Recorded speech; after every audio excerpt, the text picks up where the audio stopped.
देश की आज़ादी के बाद सबसे महत्वपूर्ण चुनाव होने जा रहा है और जिस भरोसे से पार्टी गोड्डा लोकसभा का प्रत्याशी मुझे बनाया है उस पर मैं खरा उतरूंगा।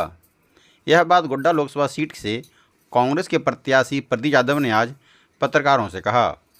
दरअसल अडानी प्लांट को लेकर पेशी के लिए प्रदीप यादव दुमका पहुंचे थे, जहां उन्होंने पत्रकारों से बातचीत करते हुए कहा कि देश की आज़ादी के बाद यह सबसे महत्वपूर्ण चुनाव होने जा रहा है।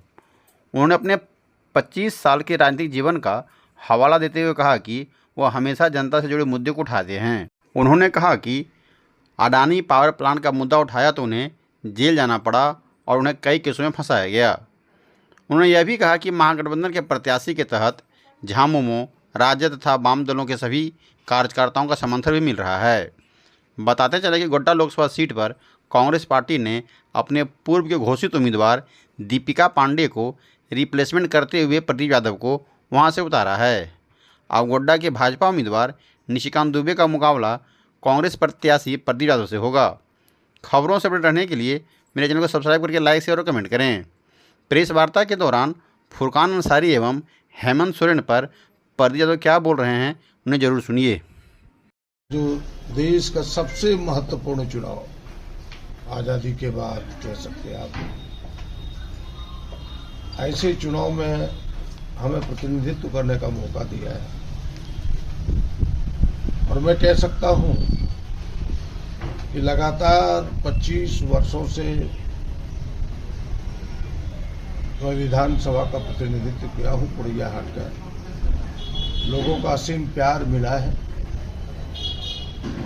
और जो विधानसभा का एक प्रतिनिधि का दायित्व होता है, विधायक का, राज्य की समस्याओं को सरकार के सामने रखना, समाधान के लिए उसके उपाय ढूंढना,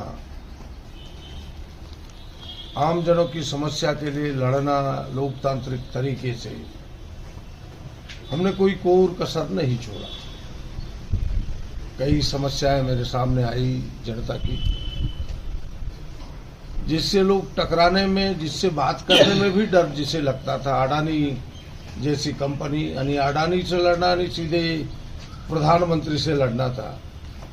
जनता का इतना असीम प्यार और समर्थन था कि मैं उससे भी टकराया, जिस कारण आप देख रहे हैं कि मुझे कोर्ट के चक्कर लगाने पड़ते हैं। आज भी उसी सिलसिले में मैं कोर्ट आया,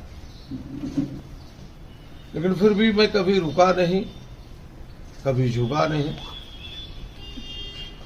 और सदन से लेकर सड़क तक मैं लड़ता रहा कि जो झारखंड की समस्या देश के स्तर पर है, राष्ट्रीय स्तर पर, उन समस्याओं को राष्ट्रीय फलक पर कैसे उठाया जाए।